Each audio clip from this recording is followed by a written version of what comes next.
அனைவருக்கும் வணக்கம். இன்னைக்கான அரசியல் அப்டேட்டில் நாம் பார்க்க போகிற ரொம்ப ரொம்ப முக்கியமான ஒரு பரபரப்பான அரசியல் தகவல் என்ன அப்படின்னு பார்த்தீங்கன்னா, அமெரிக்கா தென்கொரியா கூட்டு இராணுவ பயிற்சியாக அதிகரிப்பதற்கு பதிலடி கொடுக்கக்கூடிய வகையில் வடகொரியா க்ரூஸ் வகை ஏவுகணை சோதனையை நடத்தி இருக்கிறதாக சொல்லப்படுதுங்க. அது மட்டும் இல்லாமல் அமெரிக்க அதிபரான டொனால்ட் ட்ரம்புக்கு அதிர்ச்சி கொடுத்திருக்கக்கூடிய வகையில் வடகொரிய ஜனாதிபதி செய்திருக்கக்கூடிய செயல் பெருமளவில் பேசப்பட்டும் வந்துட்டுருக்கு அப்படின்னு கூட சொல்லலாம். தற்போது இந்த செய்தி பார்த்தோம் அப்படின்னா ட்ரெண்டாகிட்டு இருக்கக்கூடிய பரபரப்பை ஏற்படுத்தக்கூடிய ஒரு தகவலாகவே மாறிட்டு வருவதற்கு இது குறித்த முழுமையான தகவலை தான் நாம் இன்றைக்கி வீடியோவில் தெரிஞ்சுக்க போகிறோம். அதை தொடர்ந்து இன்னும் சுவாரஸ்யமான பரபரப்பான அரசியல் அப்டேட்ஸையும் நாம் இன்றைக்கான பதிவில் தொடர்ந்து பார்க்க போகிறோம். ஸோ இந்த பதிவு உங்களுக்கு மிக பயனுள்ள விகிதத்தில் இருக்கும். வீடியோவை ஸ்கிப் நாம் கடைசி வரைக்கும் பாருங்கள். வீடியோக்குள்ளே போகிறதுக்கு முன்னாடி இதுவரைக்கும் நீங்கள் நம்ம சேனலை சப்ஸ்கிரைப் பண்ணல அப்படின்னா உடனே சப்ஸ்கிரைப் பண்ணிக்கோங்க. அப்படி பக்கத்தில் இருக்கக்கூடிய நோட்டிஃபிகேஷனுக்கான பெல் பட்டனையும் ப்ரெஸ் பண்ணிக்கோங்க. சரி நேர்களே, வாங்க வீடியோக்குள்ளே போகலாம். அமெரிக்கா தென்கொரியா கூட்டு இராணுவ பயிற்சியை அதிகரிக்கிறதுக்கு பதிலடி கொடுக்கக்கூடிய வகையில் வடகொரியா க்ரூஸ் வகை ஏவுகணை சோதனையை நடத்தியிருக்கிறதா சொல்லப்படுது. அதாவது வடகொரியாவுக்கும் தென்கொரியாவுக்கும் இடையில் எல்லை பிரச்சனை இருக்கக்கூடிய நிலையில் அமெரிக்க ஜனாதிபதியாக இருந்த ஜோ பைடன் தென்கொரியாவுக்கு தொடர்ந்து உதவிகளை வழங்கி வந்துட்டுருக்காரு. இதன் காரணமாக ஜோ பைடன் காலத்தில் வடகொரிய ஜனாதிபதி கிம் ஜங் உன் அமெரிக்கா மீது கடுமையான நிலைப்பாட்டிலையும் இருந்திருக்காரு. எவ்வாறாயினும் தற்போது இரண்டாவது முறையாக அமெரிக்காவில் டொனால்ட் ட்ரம்ப் பதவியேற்றிருக்கக்கூடிய நிலையில் அமெரிக்காவுடனான மோதல் தனியும் அப்படின்னு எதிர்பார்க்கப்பட்டது. அதோடு ட்ரம்பிற்கும் வடகொரிய ஜனாதிபதி கிம்மிற்கும் இடையில் முன்பிருந்தே நல்ல உறவு இருந்து வந்துட்டு இருந்தது அப்படின்னு கூட சொல்லலாம். இருந்தாலும் தென்கொரியாவுடன் சேர்ந்து வடகொரியா எல்லையில் அமெரிக்கா போர் பயிற்சியை தொடங்கியிருக்கக்கூடிய நிலையில் கிம் ஜங் உன் ஆத்திரமடைந்திருக்கிறதாகவும் தெரிவிக்கப்படுது. இந்த நிலையில் அமெரிக்காவால் தங்களுக்கு பிரச்சனை ஏற்படலாம் அப்படிங்கிறதுனால இராணுவம் ஆயுதம் மற்றும் ஏவுகணை கட்டமைப்புகளை பலப்படுத்தி வருவதன் ஒரு பகுதியாக வடகொரியா க்ரூஸ் வகை ஏவுகணையை ஏவி சோதனையும் செய்திருக்காங்க. இந்த ஏவுகணை சோதனையை தொடர்ந்து கிம் ஜங் உன் மிகவும் சக்தி வாய்ந்ததாக இராணுவத்தை மாற்ற வேண்டும் அப்படின்னு போர்த்திறன் பயிற்சிகளை அதிகரிக்க வேண்டும் அப்படின்னும் இது நாட்டின் பாதுகாப்பு காரணங்களுக்காக மேற்கொள்ள வேண்டும் அப்படின்னு சொல்லியிருக்காரு. இதன்படி இந்த செயல் அப்படிங்கிறது அதிபரான டொனால்ட் ட்ரம்ப் இருந்தாலும் அமெரிக்காவுடன் மோதலுக்கு தயார் என்பதை காட்டும் வகையில் உள்ளதாக சர்வதேச மட்டத்தில் பேசப்பட்டு வருவதாக சொல்லப்படுது அப்படின்னு சொல்லலாம். அது மட்டும் இல்லாமல் தற்போது பார்த்தோம் அப்படின்னா டொனால்ட் ட்ரம்ப்புக்கு அதாவது அமெரிக்கா அத்துமீறி குடியேறி இருக்கக்கூடிய வெளிநாட்டினரை வெளியேற்ற அந்நாட்டு அதிபர் முடிவு செய்திருக்காரு. இதற்காக அமெரிக்காவினுடைய விமானப்படை விமானங்களை பயன்படுத்தியும் வந்துட்டுருக்காரு.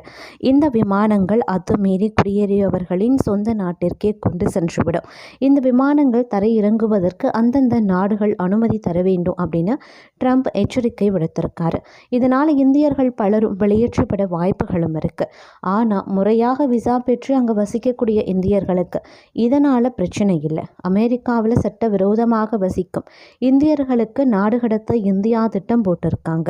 சுமார் 18,000 பேர் முதல் கட்டாயமாக இந்தியா கொண்டு வரப்படலாம். அமெரிக்காவின் வரி விதிப்பை தடுக்க இந்தியா இந்த முடிவை எடுக்கலாம் அப்படின்னு சொல்கிறாங்க. அமெரிக்காவில் குடியேறியிருக்கும் பலர் இந்தியா நாடு கடத்த திட்டமிட்டு இருக்கிறதாகவும் இதற்கான அதிகாரப்பூர்வ அறிவிப்பை விரைவில் வரலாம் அப்படின்னு சொல்லப்படுது. ஆனால் அமெரிக்க வட்டார தகவலின்படி அந்த நாட்டு அரசின் கணக்குப்படி அங்கு 7 லட்சம் இந்தியர்கள் சட்டவிரோதமாக குடியேறியிருக்காங்க. இதில் கணிசமானோர் குஜராத்தை சேர்ந்தவங்க. இவர்கள் எல்லோரும் மெக்சிகோ வழியாக அமெரிக்கா சென்று அங்கே தஞ்சமடைந்து வசித்து வந்துட்டுருக்காங்க. இவர்கள் தான் அதிக அளவில் இந்த சட்டத்தால் பாதிக்கப்பட வாய்ப்புகள் இருக்கிறதாகவும் கூறப்படுது. அமெரிக்காவின் தெற்கு எல்லையில் அதிபர் டொனால்ட் ட்ரம்ப் எமர்ஜென்சி கொண்டு வந்திருக்கக்கூடிய நிலையில் அங்கிருந்து வெளிநாட்டினர் வெளியேற்றப்படவும் போகிறாங்களாம். அத்துமீறி குடியேறியவங்க அமெரிக்காவில் இருந்து வெளியேற்றப்படுவாங்க. இதற்கான கணக்கெடுப்பும் நடந்து வந்துட்டுருக்கோம் அப்படின்னு சொல்கிறாங்க.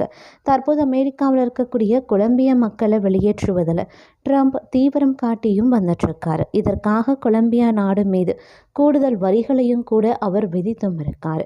அமெரிக்காவில் 4 விதமான மக்கள் அதிக அளவில் அகதிகளாக ஆவணங்கள் இன்றி குடியேறியிருக்காங்க. கொலம்பியா மக்கள், மெக்சிகோ மக்கள், இந்தியர்கள், ஆப்பிரிக்கர்கள் அதிக அளவில் அங்கே ஆவணங்கள் இன்றி குடியேறியும் இருக்காங்க.